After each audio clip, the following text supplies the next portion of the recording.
Subscribe now and press the bell icon.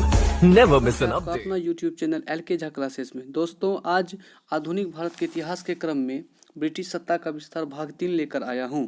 इससे पहले मैं भाग 2 करवा चुका हूं और भाग 1 भी। आज प्रश्न संख्या 108 से शुरू करेंगे और आज का पहला प्रश्न है कि सूची 1 को सूची 2 से मिलानी है। सूची 1 में घटना का क्रम और सूची 2 में उसकी तिथियों से मिलान करना है। अगर इसका ध्यान से देखा जाए तो कलकत्ता पे नवाब सिराजुद्दौला का अधिकार जो है वो हो जाएगा 15 से 20 जून 1756 के तहत। कालकोठरी की त्रासदी से हम ब्लैक होल की घटनाक्रम से जानते हैं, जो 20 जून 1756 के द्वारा हुआ था। अलीनगर की संधि 9 फरवरी 1757 को हुई थी और प्लासी का युद्ध 23 जून 1756 को हुआ था क्लाइव और सिराजुद्दौला के बीच। तो इस हिसाब से इसका आंसर देखा जाए तो ऑप्शन नंबर ए सही होगा। हमारा अगला प्रश्न है प्रश्न संख्या 109। बंगाल के नवाब मीर जाफर ने कठपुतली बादशाह शाह आलम द्वितीय से क्लाइव को साबत जंग युद्धों में अनुभव प्राप्त की उपाधि एवं कुछ क्षेत्रों की जमींदारी दिलाई। क्लाइव की जागीर कहलाने वाले उस क्षेत्र की पहचान करें। हमारा ऑप्शन है ए 24 परगना, बी नदिया, सी बर्दवान और डी इनमें से कोई नहीं। इसका सही आंसर होगा ऑप्शन नंबर ए 24 परगना। हमारा अगला प्रश्न है प्रश्न संख्या 110। बंगाल के नवाब मीर कासिम ने मुर्शिदाबाद के स्थान पर मुंगेर को राजधानी बनाया क्योंकि? ऑप्शन ए वह मुर्शिदाबाद के षड्यंत्रमय वातावरण तथा कलकत्ता से दूर रहना चाहता था ताकि अंग्रेजों का हस्तक्षेप ना हो। ऑप्शन बी बंगाल के गवर्नर वेंसीटाट ने उसे ऐसा करने के लिए दबाव डाला था। ऑप्शन नंबर सी मुंगेर के रमणीक वातावरण से यह बहुत प्रभावित था।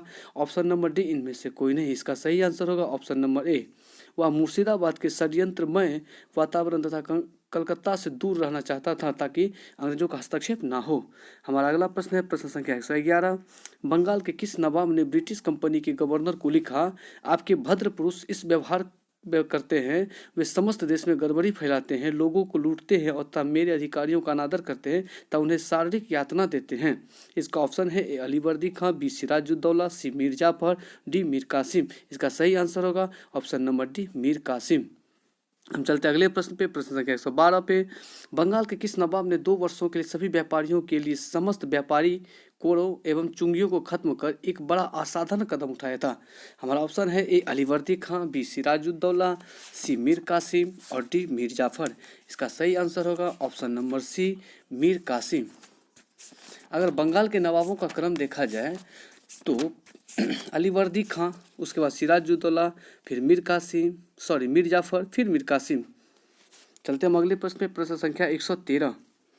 क्लाइव एवं मुगल बादशाह शाह आलम द्वितीय के बीच हुए इलाहाबाद की प्रथम संधि 12 अगस्त 1765 के संदर्भ में इन कथनों पर विचार कीजिए। पहला, शाह आलम द्वितीय को बड़ा करा और इलाहाबाद के जिले दिए गए। दूसरा, कंपनी को 26 लाख रुपए सालाना के बदले बंगाल, बिहार एवं उड़ीसा की दीवानी अस्थायी रूप से मिली। और तीसरा, हैदराबाद के उत्तरी सरकार को अंग्रेजों के जागीर के रूप में मान्यता दी गई। हमारा ऑप्शन होगा ऑप्शन ए है केवल 1, ऑप्शन बी केवल 2, ऑप्शन सी केवल 1 और 2, ऑप्शन डी 1, 2 और 3। इसका सही आंसर होगा ऑप्शन नंबर डी यानी 1, 2, 3। अगला प्रश्न है प्रश्न संख्या 114। इलाहाबाद की द्वितीय संधि 16 अगस्त 1765 किसके बीच हुई थी? ऑप्शन है शाह आलम द्वितीय, क्लाइव, ऑप्शन बी शुजा-उद-दौला एवं Clive, option C Mir Qasim एवं क्लाइव, ऑप्शन डी इनमें से कोई नहीं। इसका सही आंसर होगा ऑप्शन नंबर बी शुजा-उद-दौला एवं रॉबर्ट क्लाइव। अगले प्रश्न पे चलते हैं प्रश्न संख्या 115। कर्नल क्लाइव का गधा या सियार की संज्ञा किसे दी गई थी? हमारा ऑप्शन है A Sirajuddaula, B Mir Jafar, C Mir Qasim और डी नजमुद्दौला। इसका सही आंसर होगा option number B Mir Jafar. अगला प्रश्न है प्रश्न संख्या 116। कलकत्ता के सुप्रीम कोर्ट के एक न्यायाधीश ने बंगाल के किस नवाब को भूसे से भरे एक बैटल में के रूप में उल्लेखित किया है? ऑप्शन है ए मीर जाफर, बी नजमुद्दौला, सी सैफुद्दौला, डी मुबारक-उद-दौला। इसका सही आंसर होगा ऑप्शन नंबर डी मुबारक-उद-दौला। हमारा अगला प्रश्न है प्रश्न संख्या 117। कर्नल माल्सन ने कहा, कंपनी के अधिकारियों का अब एक ही उद्देश्य है, जितना लूटो सको लूटो, और यह कि वह सोने की ऐसी थैली है जिसमें जब जी चाहे हाथ डाल लो। वह किसके लिए प्रयुक्त किया गया है? इसका ऑप्शन है A Sirajuddaula, B Mir Jafar, C Mir Qasim और डी नजमुद्दौला। इसका सही आंसर होगा option number B Mir Jafar. हमारा अगला प्रश्न है प्रश्न संख्या 118। किसने फ्रांसीसी विशेषज्ञों की मदद से डिंडीगुल में एक आधुनिक शस्त्रागार स्थापित किया? ऑप्शन ए इमादी चिक कृष्णराज, बी हैदर अली, सी टीपू सुल्तान और डी इनमें से कोई नहीं। इसका सही आंसर होगा बी हैदर अली। हैदर अली का मृत्यु 1782 में द्वितीय आंग्ल मैसूर युद्ध के दौरान हुई थी। अगर टीपू सुल्तान की बात की जाए तो टीपू सुल्तान की मृत्यु चतुर्थ आंग्ल मैसूर युद्ध के समय 1799 में मृत्यु हुई थी। चलते हम अगले प्रश्न पे, प्रश्न संख्या 119। किसने घोषणा कर रखी थी कि वह अंग्रेजों को पहले तो अकाट से निकाल बाहर करेगा और अंततः भारत से? ऑप्शन है A Chanda Sahib, B Mohammad Ali, C Haidar Ali और डी टीपू सुल्तान। इसका सही आंसर होगा option number C Haidar Ali. हम चलते हैं अगले प्रश्न पे, प्रश्न संख्या 120। सूची 1 को सूची 2 से मिलानी है। सूची 1 में युद्धों का क्रम, जबकि सूची 2 में संधियां दी गई है। पहला है प्रथम आंग्ल मैसूर युद्ध जो 1767 से 69 के बीच लड़ी गई थी। दूसरा है द्वितीय आंग्ल मैसूर युद्ध 1780 से 84 के बीच लड़ी गई थी। और तृतीय आंग्ल मैसूर युद्ध जो 1790 से 92 में लड़ी गई थी। इसका ऑप्शन सही होगा ऑप्शन नंबर ए। प्रथम आंग्ल मैसूर युद्ध 1767 से 69 मद्रास की संधि, द्वितीय आंग्ल मैसूर युद्ध 1780 से 84 मंगलोर की संधि और तृतीय आंग्ल मैसूर युद्ध 1790 से 92 श्रीरंगपट्टनम की संधि। अगर चतुर्थ आंग्ल मैसूर युद्ध की बात की जाए तो 1799 में लड़ी गई थी। उसी युद्ध के दौरान टीपू सुल्तान की मृत्यु हो गई थी। हमारा अगला प्रश्न है प्रश्न संख्या 121। सूची 1 को सूची 2 से सुमिलित कीजिए। सूची 1 में युद्ध का क्रम, फिर सूची 2 में अंग्रेजी सेनाओं का नेतृत्व दिया गया है।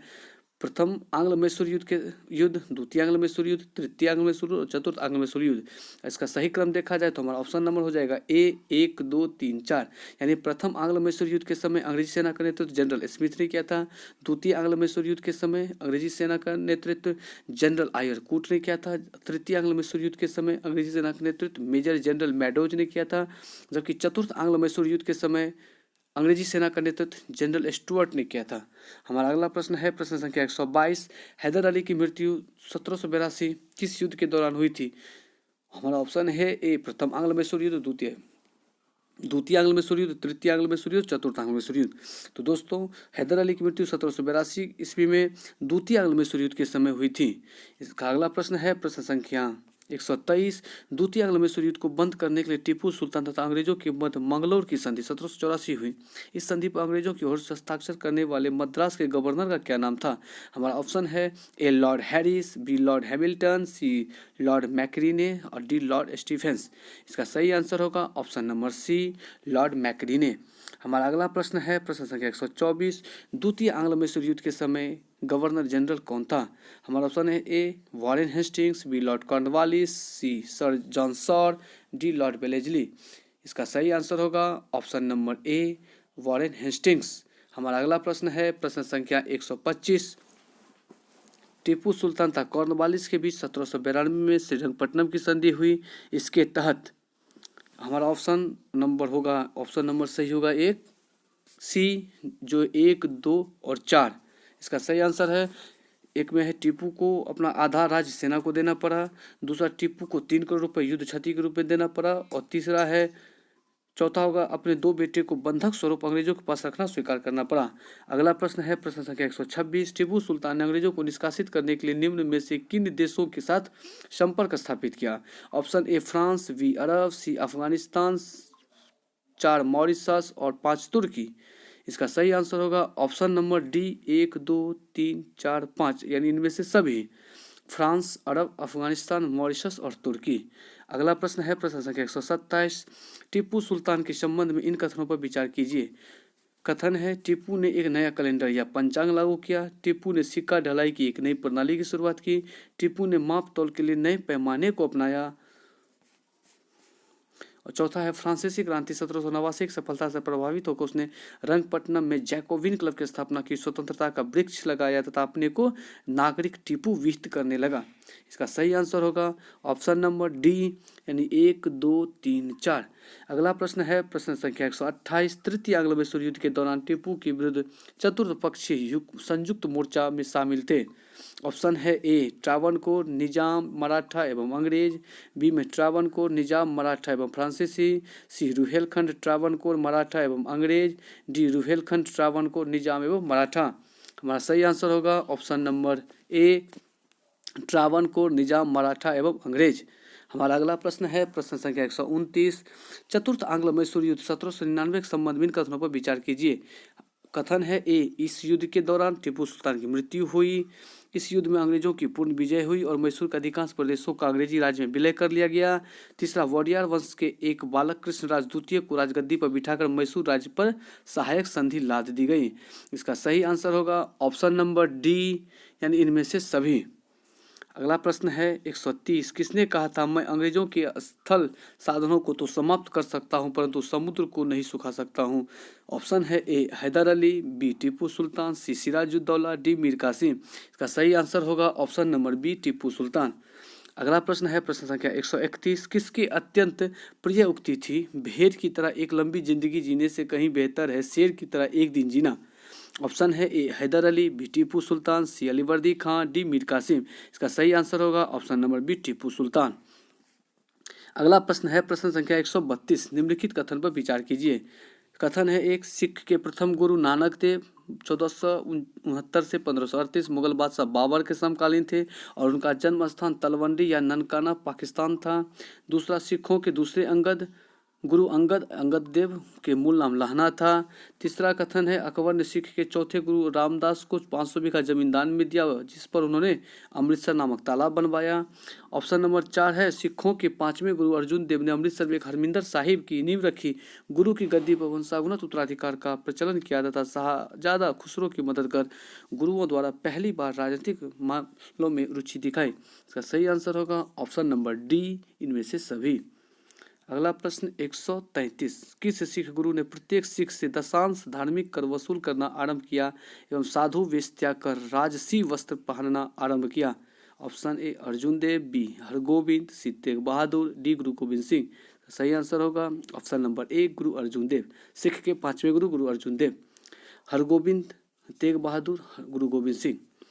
अगर सिखों के गुरुओं का क्रम देखा जाए तो सिख के प्रथम गुरु नानक, उसके बाद गुरु अंगद, अमरदास, रामदास, अर्जुन देव, हरगोविंद, हरराय, हरकिशन, गुरु तेग बहादुर, गुरु गोविंद सिंह। अगले प्रश्न पे चलते हैं। प्रश्न संख्या 134। निम्नलिखित में से किस पद्धति का प्रयोग वेलेजली ने अपने राजनीतिक उद्देश्यों को प्राप्त करने के लिए नहीं किया था? ऑप्शन ए है सहायक संधि, बी समामेलन, सी युद्ध, डी धोखेबाजी। का सही आंसर होगा ऑप्शन नंबर डी, धोखेबाजी। अगला प्रश्न है प्रश्न संख्या 135। निम्नलिखित में कौन कौन से कथन सही हैं? कथन 1 है सिख के छठे गुरु हरगोविंद की अकाल तख्त की स्थापना की, अमृतसर की किलेबंदी की एवं सिखों को लड़ाकू बनाया। कथन दूसरा है हरगोविंद को अपने जीवन के अंतिम समय कश्मीर की पहाड़ियों में किरतपुर में बिताने पड़े और वहीं उनकी मृत्यु हुई। ऑप्शन सी है कि सिखों के 9वें गुरु तेग बहादुर का मूल नाम त्यागमल था तथा उन्होंने सच्चा पातशाह की उपाधि धारण की। इसका सही आंसर होगा ऑप्शन नंबर डी, इनमें से सभी। हमारा अगला प्रश्न है प्रश्न संख्या 136। किस सिख गुरु ने कहा था सर दाद सिर्रे न दाद, मेरे सिर कटवा दिया लेकिन अपना रहस्य नहीं बताया? ऑप्शन है ए Arjun Dev, B Hargobind, C Tegh Bahadur, D Guru Gobind Singh. इसका सही आंसर होगा ऑप्शन नंबर सी, गुरु तेग बहादुर। सिख के 9वें गुरु तेग बहादुर, सिख के 5वें गुरु अर्जुन देव थे, हरगोविंद, गुरु गोविंद सिंह। प्रश्न संख्या 137। किस सिख गुरु को बाकला द बाबा यानी बाकला के बाबा कहा जाता था? हमारा ऑप्शन है ए अर्जुन देव, बी गुरु तेग बहादुर, सी गुरु गोविंद सिंह और डी इनमें से कोई नहीं। इसका सही आंसर होगा option number B, Guru Tegh Bahadur. अगला प्रश्न है प्रश्न संख्या 138। सिख के 10वें व अंतिम गुरु गोविंद सिंह के संबंध में क्या सही है? हमारा ऑप्शन है ए उन्होंने बचपन के 9 वर्ष पटना में बिताए। दूसरा, मखोबल आनंदपुर में गुरु निर्वासित किया गया। उन्होंने 1699 में खालसा का आदेश सिखों के लिए बनाए गए नियम जारी किया। चौथा, उन्होंने पाहुल प्रथा जाति बंधन तोड़ने हेतु एक ही कटोरे में सामूहिक अमृत पान में प्रसाद ग्रहण करने की प्रथा का आरंभ किया।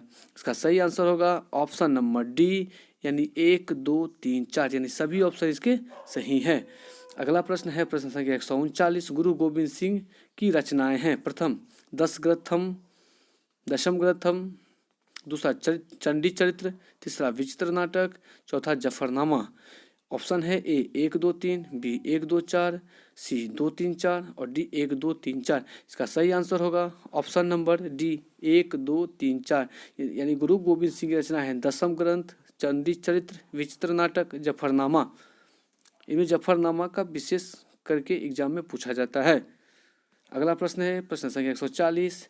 किसने मुखलिसपुर में लोहागढ़ या लौगढ़ नामक मजबूत किला बनवाया? Option A Tegh Bahadur, B Guru Gobind Singh, सी बंदा बहादुर और डी रंजीत सिंह। इसका सही आंसर होगा ऑप्शन नंबर सी वीर बंदा बहादुर। अगला प्रश्न है प्रश्न संख्या 141। किस मुगल बादशाह के आदेश पर बंदा बहादुर की हत्या की गई? ऑप्शन है ए बहादुर शाह प्रथम, बी फर्रुखसियर, सी मोहम्मद शाह, डी शाह आलम द्वितीय। इसका सही आंसर होगा ऑप्शन नंबर बी फर्रुखसियर।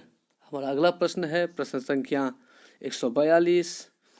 सैनिक संगठन खालसा दल की स्थापना किसने की? हमारा ऑप्शन है A Guru Gobind Singh, B Kapur Singh, C Mahasingh और डी रंजीत सिंह। इसका सही आंसर होगा option number B Kapur Singh. अगले प्रश्न पे चलते हैं प्रश्न संख्या 143। रंजीत सिंह 1792 से 1839 ने अपने शासनकाल में अनेक विजयी युद्ध लड़े। उनके द्वारा विजित स्थानों का काल क्रमानुसार सजाइए। 1 लाहौर, 2 अमृतसर, 3 कांगड़ा, डी कश्मीर। का सही आंसर होगा ऑप्शन नंबर ए यानी 1 2 3 4। पहले लाहौर को विजिट किया, उसके बाद अमृतसर, फिर कांगड़ा, उसके बाद कश्मीर। हमारा अगला प्रश्न है प्रश्न संख्या 144। रंजीत सिंह ने किस स्थान पर अधिकार करने के बाद महाराजा की उपाधि धारण की थी? हमारा ऑप्शन है A Lahore, B Amritsar, C Malwa, D Kangra. का सही आंसर होगा option number A Lahore. Ranjit Singh की धार्मिक राजधानी अमृतसर थी जबकि प्रशासनिक राजधानी लाहौर। हमारा अगला प्रश्न है प्रश्न संख्या 145। रंजीत सिंह को किस विजय अभियान के फलस्वरूप जमजमा नामक तोप की प्राप्ति हुई थी? ऑप्शन है लाहौर विजय अभियान, बी अमृतसर विजय अभियान, सी मालवा विजय अभियान और डी कांगड़ा विजय अभियान। का सही आंसर होगा ऑप्शन नंबर बी अमृतसर विजय अभियान। अगला प्रश्न है प्रश्न संख्या 146। रंजीत सिंह ने किस मिस्र से लाहौर पंजाब की राजनीतिक राजधानी एवं अमृतसर पंजाब की धार्मिक राजधानी छीने? हमारा ऑप्शन है ए भंगी, बी सकूर चकिया, सी सिंहपुरिया और डी अहूवालिया। इसका सही आंसर होगा ऑप्शन नंबर ए भंगी। हमारा प्रश्न है 147। सूची 1 को सूची 2 से सुमेलित कीजिए। सूची 1 में रंजीत सिंह द्वारा की गई संधियां, सूची 2 में है संधि की जिससे किया गया। अमृतसर की संधि 1809, रोपड़ की संधि 1831, त्रिपक्षीय संधि 1836।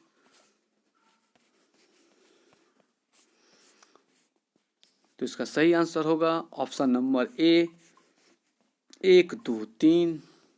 अमृतसर की संधि 1809 में लॉर्ड मिंटो के समय में, रोपड़ की संधि 1831 में विलियम बेंटिंग के समय में और त्रिपक्षीय संधि 1836 में लॉर्ड ऑकलैंड और शाह शुजा के बीच। हमारा अगला प्रश्न है प्रश्न संख्या 148। रंजीत सिंह एवं अंग्रेजों के बीच हुई अमृतसर की संधि 1809 में किस नदी को दोनों की राज्य क्षेत्रों के बीच सीमा निर्धारित की गई थी? हमारा ऑप्शन ए है सिंधु, बी झेलम, सी रावी, डी सतलज। इसका सही आंसर होगा ऑप्शन नंबर डी सतलज नदी। हमारा अगला प्रश्न है प्रश्न संख्या 149। रंजीत सिंह ने अपने राज्य प्रशासन विशेषता सैन्य प्रशासन में विभिन्न विदेशियों को भर्ती किया जिसमें शामिल थे option A Ventura, B Allard, C Court Gardner और 4 एविटवेवल। इसका सही आंसर होगा ऑप्शन नंबर सी 1 2 3 4 यानी वंतुरा, अलार्ड, कोर्ट एवं गार्डनर, एविटेबल। हमारा अगला प्रश्न है प्रश्न संख्या 150। पंजाब में सिख राज के संस्थापक थे? हमारा ऑप्शन है ए तेग बहादुर, बी गुरु गोविंद सिंह, सी बंदा बहादुर, डी रंजीत सिंह। का सही आंसर होगा option number D Ranjit Singh. हमारा अगला प्रश्न है प्रश्न संख्या 151। प्रथम आंग्ल सिख युद्ध 1845 से 46 एवं द्वितीय आंग्ल सिख युद्ध 1848-1849 के समय पंजाब राज्य का शासक था। Option A Kharak Singh, B Naunihal Singh, C Sher Singh, D Dilip Singh. इसका सही आंसर होगा ऑप्शन नंबर ए डी यानी दिलीप सिंह। हमारा अगला 152। सूची 1 को सूची 2 से सुमेलित कीजिए। सूची 1 में लाहौर की संधि, भैरोवाल की संधि, पंजाब का अंग्रेजी राज में विलय। इधर सूची 2 में वर्ष दिया गया है। इसका सही आंसर होगा ऑप्शन नंबर ए 1 2 3। लाहौर की संधि 1846 में, भैरोवाल की संधि 1846 में और पंजाब का अंग्रेजी राज में विलय 1849 में किया गया था। हमारा अगला प्रश्न है प्रश्न संख्या 153। भारत के किस गवर्नर जनरल के समय में सिंध का विलय 1843 अंग्रेजी राज में किया गया था? हमारा ऑप्शन ए है lord Ellenborough, B Auckland, C Hardinge प्रथम और डी लॉर्ड हेस्टिंग्स। इसका सही आंसर होगा option number A lord Ellenborough. Lord Ellenborough के समय ही दास प्रथा का अंत किया गया था। हमारा अगला प्रश्न है प्रश्न संख्या 154, सिंध विजय का श्रेय किसे दिया जाता है? हमारा ऑप्शन है मैकाले, बी अलेक्जेंडर बर्न्स, सी आउट्रम और डी सर चार्ल्स नेपियर। का सही आंसर होगा option number D, Charles Napier. हमारा अगला प्रश्न है प्रश्न संख्या 155, वेलेजली की सहायक संधि स्वीकार करने वाले राज्यों का काल क्रमानुसार सजाइए। 1 हैदराबाद, 2 मैसूर, सी तंजौर, 4 अवध, 5 पुणे पेशवा। इसका सही आंसर होगा ऑप्शन नंबर ए 1, 2, 3, 4, 5। पहले हैदराबाद, मैसूर, तंजौर, अवध, पुणे के पेशवा। 1798 में लॉर्ड वेलेस्ली द्वारा पहली बार हैदराबाद को अंग्रेजी राज्य में मिलाया गया था। अगला प्रश्न संख्या 156, सहायक संधि के संदर्भ में किसने कहा हमारी नीति और हमारे लक्ष्य ने भारतीय राज्य को शून्य की स्थिति में पहुंचा दिया है? Option A Lord Wellesley, B Thomas Munro, C Lord Dalhousie, D इनमें से कोई नहीं। सही आंसर होगा option number A Lord Wellesley. अगला प्रश्न है 157, सहायक संधि के संदर्भ में किसने कहा था स्थानीय राजाओं का अस्तित्व उसी दिन समाप्त हो गया जिस दिन वे कंपनी द्वारा सुरक्षित बने या कंपनी उनकी सहायक बनी? Option A Lord Wellesley, B Karl Marx, C Lord Dalhousie और डी टॉमस मुनरो। का सही आंसर होगा option number B Karl Marx. अगला प्रश्न है 158, भारत में सहायक संधि का जन्मदाता या आविष्कारक कहा जाता है? Option A Dupleix, B Lord Wellesley, C Lord Dalhousie और डी इनमें से कोई नहीं। इसका सही आंसर होगा ऑप्शन नंबर ए डुप्ले। सहायक संधि को सुनिश्चित और व्यापक रूप किसने प्रदान किया था? ऑप्शन ए है Dupleix, B Lord Wellesley, C Lord Dalhousie और डी रॉबर्ट क्लाइव। इसका सही आंसर होगा लॉर्ड वेलेस्ली। सहायक संधि की जन्मदाता या आविष्कारक की बात की जाए तो इसके लिए डुप्ले को जाना जाता है, जबकि सहायक संधि को सुनिश्चित करने वाले लॉर्ड वेलेस्ली को जाना जाता है। अगला प्रश्न है प्रश्न संख्या 160, सूची को 1 से सूची 2 को मिलाइए। यहाँ पे कुछ क्रम दिए गए हैं युद्धों का या संधियों की, उसके बाद उसमें गवर्नर जनरल का दिया गया है। इसका सही आंसर होगा ऑप्शन नंबर ए 1, 2, 3, 4। पिंडारियों का दमन लॉर्ड हेस्टिंग्स के समय में किया गया था। प्रथम आंग्ल बर्मा युद्ध लॉर्ड एमहर्स्ट के समय में किया गया था। ठगों का दमन विलियम बेंटिंग के समय में किया गया था कर्नल स्लीमेन के सहयोग से। और मैकाले का शिक्षा नीति प्रस्ताव विलियम बेंटिंग के समय में किया गया था। अगला प्रश्न 161, सूची 1 को सूची 2 से सुमेलित कीजिए। सूची 1 और सूची 2। सूची 1 में समाचार पत्रों का पर प्रतिबंध समाप्त, बी में प्रथम आंग्ल अफगान युद्ध, सी में प्रथम आंग्ल सिख युद्ध और डी में हिंदू विधवा पुनर्विवाह एक्ट। इसमें गवर्नर जनरल का क्रम दिया गया है। इसका सही आंसर होगा ऑप्शन नंबर बी, समाचार पत्रों पर प्रतिबंध समाप्त चार्ल्स मेटकाफ के समय में, प्रथम आंग्ल अफगान युद्ध लॉर्ड ऑकलैंड के समय में, प्रथम आंग्ल सिख युद्ध लॉर्ड हार्डिंग के समय में, हिंदू विधवा पुनर्विवाह एक्ट लॉर्ड डलहौजी के समय में। हमारा अगला प्रश्न है प्रश्न संख्या 162, गोद प्रथा पर प्रतिबंध लगाने वाला गवर्नर जनरल था? हमारा ऑप्शन है A Lord Wellesley, B lord Dalhousie, C lord Hardinge, D William Bentinck. का सही आंसर होगा लॉर्ड डलहौजी।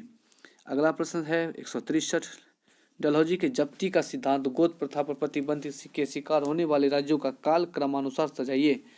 ऑप्शन में है सतारा, संबलपुर, जैतपुर, बाघाट, उदयपुर, झांसी, नागपुर। इसका सही आंसर होगा ऑप्शन नंबर ए, पहले सतारा, फिर संबलपुर, जैतपुर, बाघाट, उदयपुर, झांसी, नागपुर। 1848 में पहली बार सतारा को, 1849 में संबलपुर, जैतपुर, 50 में बाघाट, 52 में उदयपुर, 53 में झांसी, 1854 में नागपुर। अगला प्रश्न है प्रश्न संख्या 164, सूची 1 को 2 से मिलाना है। सूची 1 में घटना और सूची 2 में वर्ष का क्रम दिया गया है। अगर इसको ध्यान से देखा जाए तो पहले है सुगौली की संधि, उसके बाद है प्रथम आंग्ल बर्मा युद्ध, फिर द्वितीय आंग्ल बर्मा युद्ध और फिर है तृतीय आंग्ल बर्मा युद्ध। इसका सही आंसर होगा ऑप्शन नंबर बी, 1, 2, 3, 4। यानी सुगौली की संधि 1816, प्रथम आंग्ल बर्मा युद्ध 1824 से 26, द्वितीय आंग्ल बर्मा युद्ध 1852 और तृतीय आंग्ल बर्मा युद्ध 1885 से 86। हमारा अगला प्रश्न है प्रश्न संख्या 165, रॉबर्ट क्लाइव बंगाल के प्रथम गवर्नर जनरल बने थे। इन कथनों पर विचार करें। रॉबर्ट क्लाइव बंगाल के प्रथम गवर्नर जनरल थे। विलियम बेंटिंग भारत के प्रथम गवर्नर जनरल थे। हमारा ऑप्शन होगा ऑप्शन नंबर बी, केवल 2। विलियम बेंटिंग भारत के प्रथम गवर्नर जनरल थे, जबकि रॉबर्ट क्लाइव बंगाल के प्रथम गवर्नर थे। हमारा अगला प्रश्न है प्रश्न संख्या 166, पंजाब के राजा रंजीत सिंह की राजधानी कहाँ थी? हमारा ऑप्शन ए है अमृतसर, बी लाहौर, सी रावलपिंडी, डी पेशावर। इसका सही आंसर होगा ऑप्शन नंबर बी लाहौर। हमारा अगला प्रश्न है प्रश्न संख्या 167। निम्नलिखित में से कौन सा एक दिल्ली में नादिर शाह के सैन्य अभियान की सफलता के लिए संभव कारण नहीं था? ऑप्शन ए कमजोर मुगल सम्राट, बी उत्तर पश्चिम सीमा प्रांत में मजबूत रक्षा का अभाव, सी में दिल्ली की रक्षा के लिए विलंब से तैयारी, डी आक्रमण सेना द्वारा बेहतर सैन्य प्रौद्योगिकी का प्रयोग। इसका सही आंसर होगा ऑप्शन नंबर डी आक्रमण सेना द्वारा बेहतर सैन्य प्रौद्योगिकी का प्रयोग। हमारा अगला प्रश्न है प्रश्न संख्या 168। केरल के राजा मार्तंड वर्मा के बारे में निम्नलिखित में से कौन सा एक सत्य नहीं है? हमारा ऑप्शन है ए उसने त्रावणकोर पर शासन किया, बी उसने सामंतों का दमन किया, सी उसने मजबूत एवं आधुनिक सेना संगठित की, डी उसने शांति बनाए रखने के लिए यूरोपीय अधिकारियों को भारी रिश्वतें दी। इसका सही आंसर होगा ऑप्शन नंबर डी उसने शांति बनाए रखने के लिए यूरोपीय अधिकारियों को भारी रिश्वतें दी। यह कथन मार्तंड वर्मा के बारे में गलत है। उनका अगला प्रश्न संख्या है राज्य अपहरण नीति के बारे में निम्नलिखित में से कौन सा एक सही है? ऑप्शन है ए इसने भारतीय शासकों को कोई उत्तराधिकारी गोद लेने की अनुमति नहीं दी थी, बी शासक की मृत्यु के पश्चात इसने गोद लिए गए उत्तराधिकारी को शासन करने की अनुमति नहीं दी, सी इसकी शासक की मृत्यु हो जाने के पश्चात इसने भारतीय राज्य का सम्मेलन अनिवार्य बना दिया, डी इसने भारतीय राज्य का सम्मेलन अनिवार्य बना दिया और उत्तराधिकारी को गोद लिया जाना ब्रिटिश प्राधिकार द्वारा अनुमोदित ना हुआ हो। इसका सही आंसर होगा ऑप्शन नंबर डी इसने भारतीय राज्य का सम्मेलन अनिवार्य बना दिया यदि उत्तराधिकारी को गोद लिया जाना ब्रिटिश प्राधिकार द्वारा अनुमोदित ना हो। हमारा अगला प्रश्न है प्रश्न संख्या 170। प्रथम आंग्ल मैसूर युद्ध 1767-69 में कौन विजयी हुआ? ए अंग्रेज, B Haidar Ali, C Maratha, D Hyderabad का निजाम। इसका सही आंसर होगा option number B Haidar Ali. हमारा अगला वो अंतिम प्रश्न है प्लासी के युद्ध के समय बंगाल का नवाब कौन था? तो प्लासी का युद्ध 23 जून 1757 को क्लाइव और सिराजुद्दौला के बीच लड़ा गया था। उस समय बंगाल का नवाब कौन था? तो सिराजुद्दौला था। हमारा ऑप्शन नंबर सी। तो दोस्तों आधुनिक भारत के इतिहास के क्रम में ये तीसरा वीडियो जो आपको ब्रिटिश सत्ता का विस्तार के संदर्भ में था। अब हमारा अगला वीडियो आधुनिक भारत के क्रम में ब्रिटिश शासन का भारतीय अर्थव्यवस्था पर प्रभाव के साथ फिर मैं आऊँगा। तब तक के लिए धन्यवाद।